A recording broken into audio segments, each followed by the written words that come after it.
नमस्कार दोस्तों, ज्योतिष का सफर में नरेश गांधी का सादर प्रणाम। यह हमारा 99वां एपिसोड है जिसका नाम है द्विपत्नी योग पार्ट 2। अगले एपिसोड में हमने कुछ द्विपत्नी योग बताए थे और आज हम बाकी के द्विपत्नी योगों का अध्ययन करेंगे जो हमें पुरुष की कुंडली पर ही लागू करने हैं। पति पत्नी की कुंडली जब एक दूसरे से मिलती है तब लग्न जीवन जीते जी स्वर्ग बन जाता है और उस स्वर्ग में प्यार के अलावा कुछ नहीं होता। और जब कुंडली सही तरीके से नहीं मिलती, ऐसे जोड़ों की शादी कर दी जाती है मोटर बंगला बैंक बैलेंस देखकर, तो कुछ ही महीनों पश्चात उनकी जिंदगी नर्क में बदलने लगती है। मारपीट की नौबत, शब्दों के जहरीले बाण दोनों तरफ से चलने लगते हैं। पति पत्नी दोनों अपने अहंकार के झूले में झूलने लगते हैं और अहंकार का झूला एक दिन टूट जाता है। दोनों सच्चाई के धरातल पर आ जाते हैं। उन्हें एहसास हो जाता है कि कुदरत ने उन दोनों को एक दूसरे के लिए नहीं बनाया। नतीजा, दोनों तलाक लेकर अपनी शादीशुदा जिंदगी को हमेशा के लिए अलविदा कहते हैं।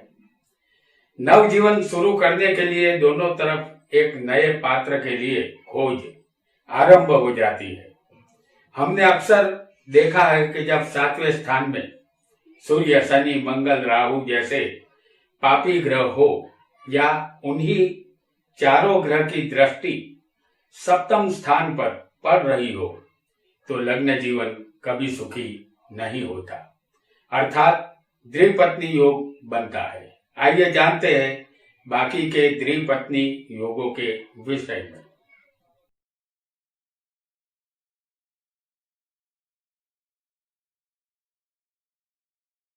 इस कुंडली में हमने कोई भी राशि नहीं लिखी है, सिर्फ लग्न लिखा है। पहला योग, लग्न कोई भी हो,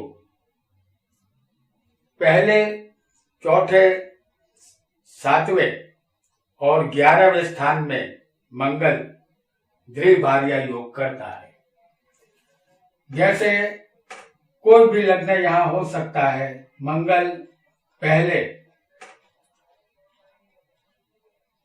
चौथे, 7वें और 11वें अगर मंगल होगा किसी भी कुंडली में, कोई भी लग्न हो, तो ये द्विभार्या योग मंगल बनाता है। यह जातक के जीवन में दूसरी पत्नी का आगमन जरूर होगा, ऐसा मानना चाहिए। आइए आगे बढ़ते हैं एक नए योग की तरफ।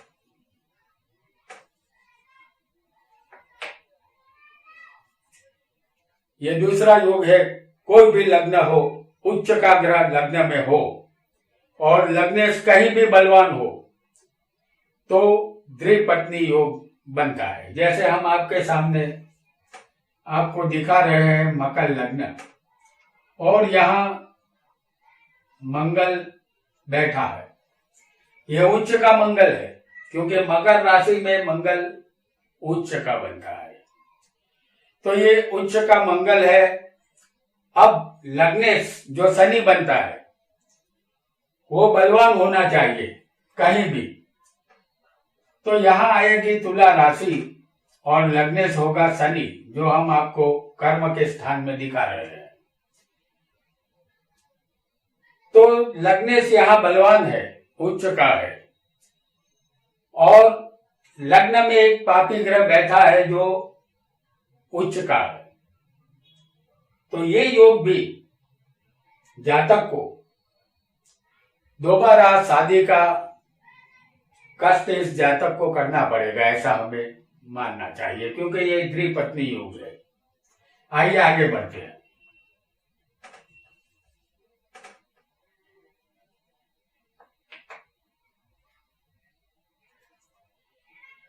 तीसरा योग है, कोई भी लग्न हो, सातवें बलवान शुक्र मीन का होगा, जैसे हम आपको यहाँ पर बता रहे हैं मीन राशि, लग्न कोई भी हो, लेकिन यहाँ लग्न कन्या आएगा और शुक्र यहाँ मीन राशि में उच्च का होता है।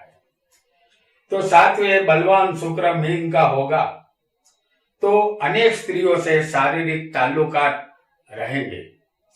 ये शुक्र भी 2 या 3 पत्नी योग करता है, क्योंकि ये द्विपत्नी योग है, ऐसा हमें मानना होगा। आइए आगे बढ़ते हैं।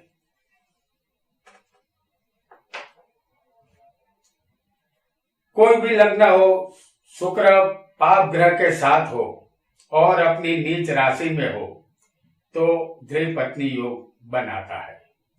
यहां हम आपको कन्या लग्न दिखा रहे हैं।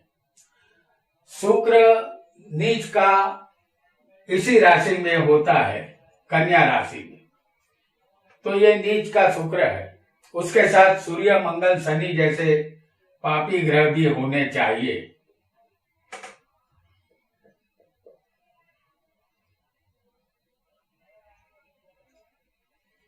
तो नीच के शुक्र के साथ सूर्य शनि और मंगल जैसे 3 पापी ग्रह यहाँ मौजूद है।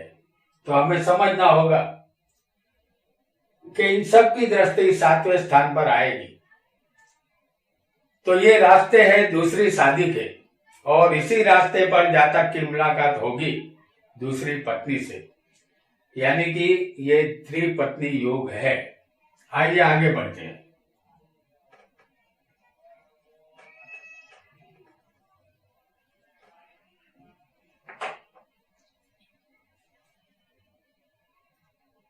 कोई भी लग्न हो, 7वें स्थान में सारे पाप ग्रह होंगे तो द्विपत्नी योग बनेगा। जैसे सप्तम स्थान ये है, यहां पर सूर्य हो, राहु हो, शनि हो और मंगल हो, तो ये द्विपत्नी योग है। सूर्य राहु शनि मंगल। शादी की डगर नहीं होगी आसान। आपके घर के दरवाजे पर दूसरी पत्नी की दस्तक आपको सुनाई देगी, क्योंकि ये द्विपत्नी योग है, ऐसा हमें मानना होगा। आइए आगे बढ़ते हैं।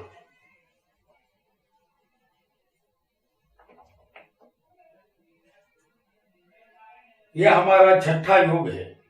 कोई भी लग्न हो, कुंडली में मंगल दोष हो, जैसे हम आपको यहां दिखा रहे हैं, कुंडली में मंगल दोष होना जरूरी है। लग्न कोई भी हो,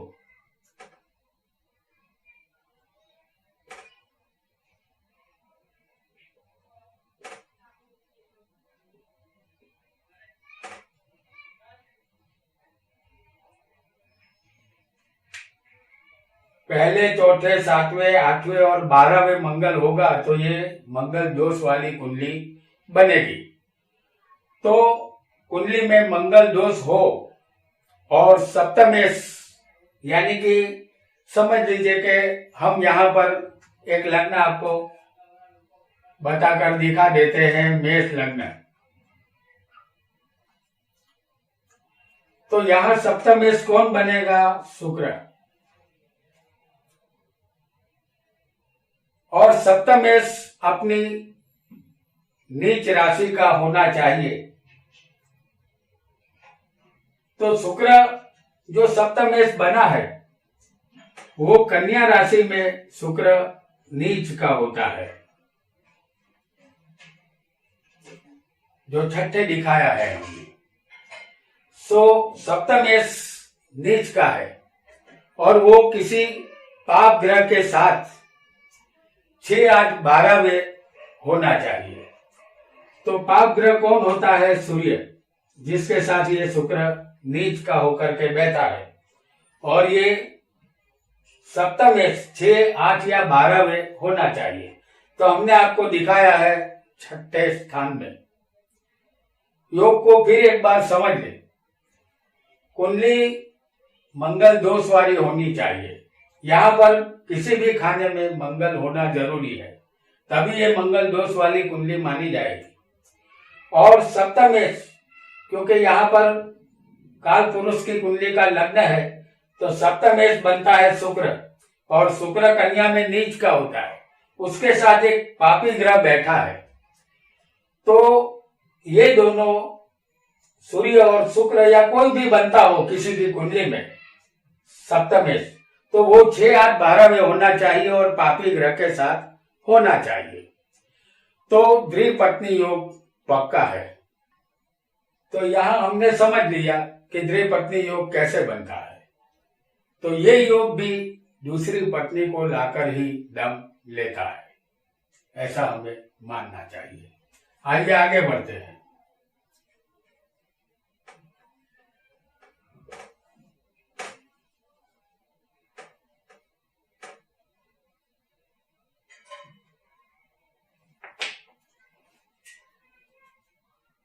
मिथुन लग्न हो और 6, 8, 12 के मालिक 7वें हो और सप्तमेश क्रूर ग्रह के साथ 6, 8, 12 हो, तो 4 पत्नी योग बनेगा। जैसे हम आपको दिखा रहे हैं मिथुन लग्न, ये मिथुन लग्न की कुंडली है और 6, 8, 12 के मालिक हम आपको दिखाएंगे कौन बनता है। हम पूरी कुंडली आपको दिखा देते हैं।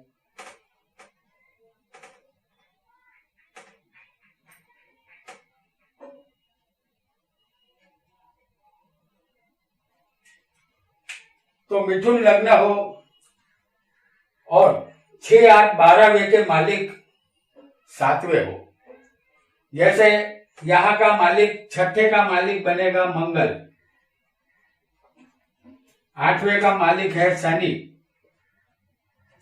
और 12वें का मालिक होगा शुक्र। तो 6, 8, 12 के मालिक 7वें यहां मौजूद है, मंगल, शनि और शुक्र। अब यहां सप्तम स्थान में धनु राशि में और सप्तमेश यहां गुरु बनता है। तो गुरु यहां का सप्तमेश 6, 8 या 12 होना चाहिए और क्रूर ग्रह के साथ। तो गुरु को हम 6ठे स्थान में आपको दिखा रहे हैं सूर्य के साथ। सूर्य एक क्रूर ग्रह है, तो सप्तमेश यहां गुरु बनता है, उसके साथ एक क्रूर ग्रह है, उसे 6, 8 या 12 होना चाहिए। तो हमने आपको गुरु और सूर्य को 6ठे स्थान में दिखाया है। तो यहां जातक को लग्न जीवन का सुख मिलना मुश्किल होगा, ऐसा हमें निश्चित मानना चाहिए। तो दोस्तों, ये था हमारा द्विपत्नी योग पार्ट 2। आज हमने कुंडली में बनने वाले द्विपत्नी योग को समझा।